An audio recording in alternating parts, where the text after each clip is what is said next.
سلامونه درنو اوریدونکو په دې هیله چې جوړ او روغ به یاست. قدرمنو اوریدونکو نن درته د ناول یو بله په زړه پورې او د خوند ډکه برخه وړاندې کوم.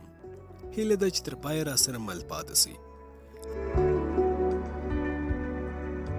ازغن سیمې په برچه پرې کړ او ځان مې له دیوال نه زوړند کړ. ښه په ارامه وغورځېدم. لاندې ځمکه پسته خاوره وه، ځان مې هم ونه څنډه. نور مې شمال خواته په منډه شروع وکړه. ډیر ژر ستړی کېدم. ټپونو مې هم درد کاوه. د ویرې منډه ونو داسې روانم لکه غشي. ډیر مزل مې وکړ خو نه پوهېدم چې کومه سیمه به وي. غوښتل مې چې چاریکار ته ځان ورسوم چې په دې وخت کې مې د سهار اذان واورېدی. اذان راته د کلي لاره وښودله. موزل لا تر حیال الپلا نه ورسېدلی چې زه ورسېدم. د اودسونو ځای ته په منډه ننوتلم. ډیر وختي وو، خلک لا له خوبه هم نه وو پاڅېدلي، خو یو دوه سپین ږیري ټوخېدل او اودسونه یې کول. زه یې له شانه تېر سوم، خو هغوی په خپل کار بوخت وو. هلته مې ژر ژر نظامي جامې وویستې. 200-300 ډالر پکې وو، هغه مې ترې واخیستل او هغه د ناروغانو جامې مې په تن پاتې سوې. جومات ته ننوتلم. ملا صاحب ته مې وویل چې زه مسافر یم. په لاره کې خلو رانه هر څه لوټ کړل، بس دغه د خوب جامې مې په تن کې پاتې دي. ملا صاحب شیرې وکړې او لاړې. لږه شیبه وروسته یوه جوړه تورې جامې راوړې. جامې مې بدلې کړې او د چاریکار لاره یې راته وښودله او ویې ویل چې لمونځ وکړه بیا به ولاړ سې. د اودسه په بهانه ترې وتښتېدم. دریشي او تماچه مې په یوه پټي کې ښخ کړل. لمر لا نه و راختلی چې چاریکار ته ورسېدم.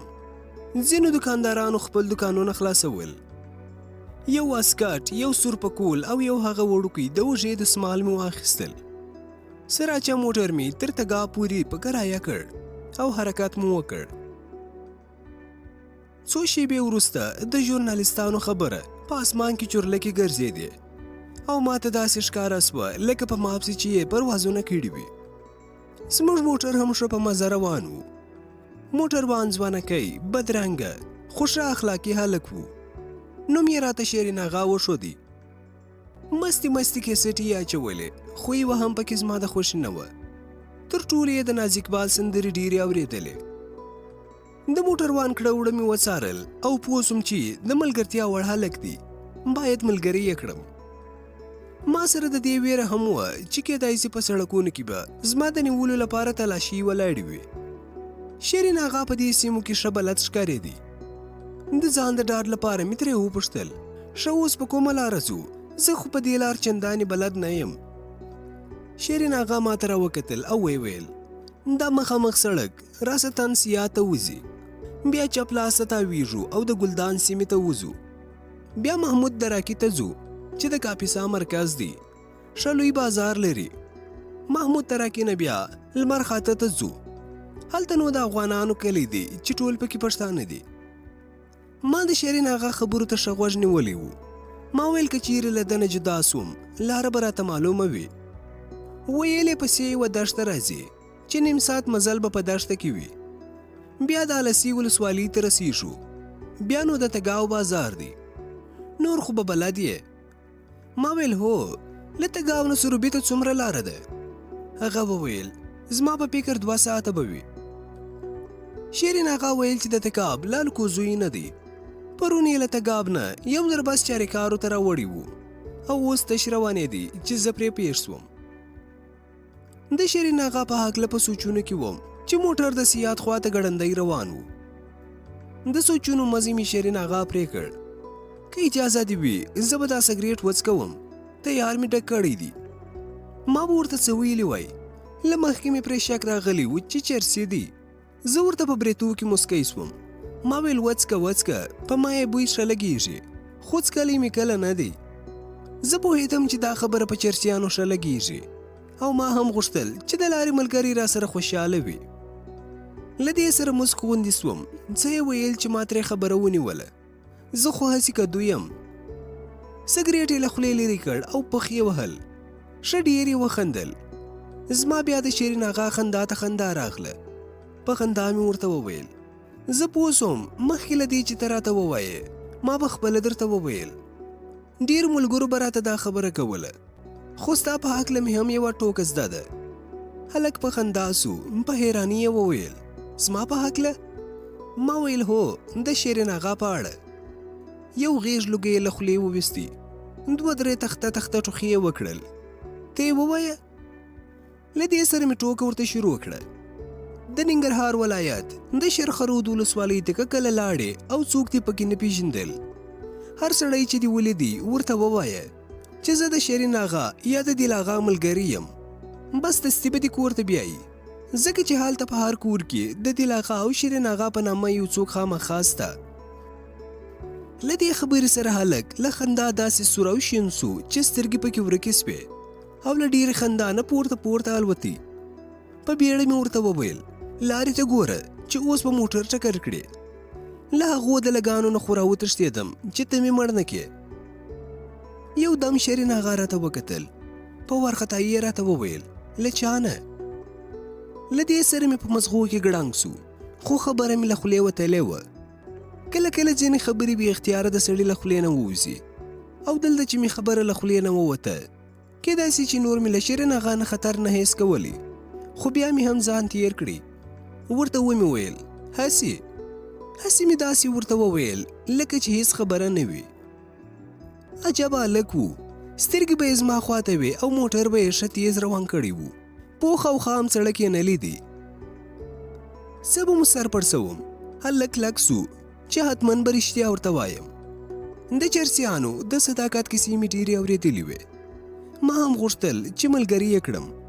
ټوله کیسه مې ورته وکړه. که بل هر څوک وایي له دې کیسې سر به خامخا ډارېدی، خو شیرین اغا ته زما کیسې داسې خوند ورکړی و چې موټر یې داسې کرار روان و لکه چکر ته چې وتي یو. هغه خو سګرېټی وهلی و، خو زه د ازادۍ په نشه کې داسې غرق وم چې هر ځای راته جنت ښکارېدی. ما و خبرې ته خوله جوړوله چې له شانه د هرندونو باران سو. دا د پولیسو 2 رینجر موټرونه وو چې ډېره تادي یې درلوده. د موټرو په لیدو مې شیرین اغا ته په خواشیني وویل بچو لکه چې ونیولم. خبره مې لا تمامه نه وه چې موټر مې له خوا نه تېر سول. هیله مې زړه په کراره سو. له دې کار سره شیرین اغا هم ویښ سو.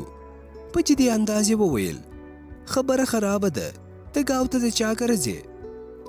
ما وویل ته ګاو ته په 1965 کال کې یو ځل له خپلو ملګرو سره تللی وم، بیا نه یم تللی او نه پکې څوک پیژنم. ما ویل چې بیا بل هغه ځای نه جلال آباد ته بل موټر ونیسم.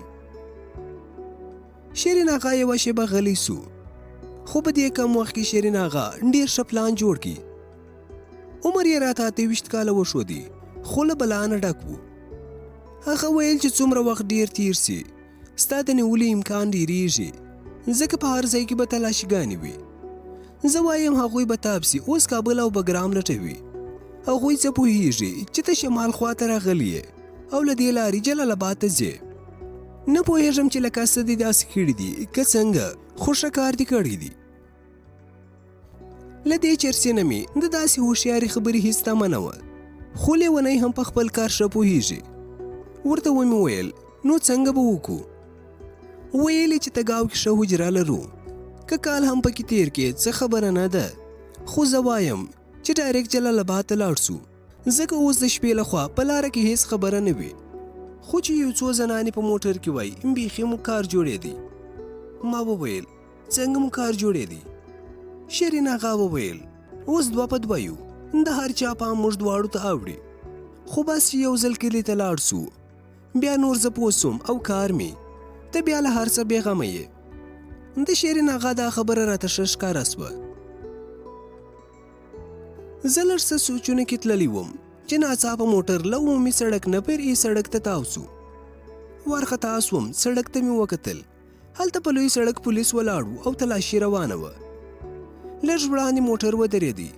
شیرین اغا وویل چې له فرعي سړک نه به ځان د تګاب ولسوالۍ ته وکاږو. هغه ویل چې تر اوسه مې په دې ځای کې هیڅ تلاشي نه ولیدلې. په داسې حالاتو کې یو بلدي ملګری ډېر ضروري وي. اوس مې یو تکړه ملګری پیدا کړی و چې دا دروند بار یې راسره وړي. دا کوم تصادف نه و او نه هم په اسلام کې تصادف سته. موږ مسلمانان هر څه د الله له لورې ګڼو. الله پاک راسره ملګری و چې له دا ډول زندان نه وتښتېدم. شیرین اغا ته مې وویل شیرین اغا یوه خبره درته کوم یو چاته نوم اخیستل د بلدتیا لومړی او مضبوط پړاو دی. ورپسې مې خبره وغځوله ته پښتون یې اوس مې ځان ته سپارلی چې هر څه کوې خو ما ژوندی ورسوه چې په زړه کې مې ډېرې غوټې دي نوره ستا خپله خوښه. شیرین اغا له خندا نه شین سو او ویې ویل داسې پښتو به در سره وکم چې ته به هم ورته حیران سې. د دې رشوت خورو پولیسانو په چل زه ډېر ښه پوهېږم. یو رګ مې لغمانی دی. له دې سره دواړو ښه وخندل. دا وخت مازدیګر و. شیرین اغا وویل چې د شپې ډوډۍ به زموږ په کور کې وخورو. ناوخته به ولاړ سو. ما هم ورسره ومنله. د تګاب د بازار تر څنګ یې کور و. چای او ډوډۍ مو سره وکړل. ټپونه مې وینې سوي وو. لږ درد یې هم کاوه. شیرین اغا له درملتون نه یو څه دوا دارو راوړل. پاکې جامې یې راته راوړې او پر 10 بجې له کوره ووتو. له کلي نه یې 3 نور هلکان هم له ځانه سره راوستل. ټول موټر کې کښېناستو او جلال آباد مو حرکت وکړ.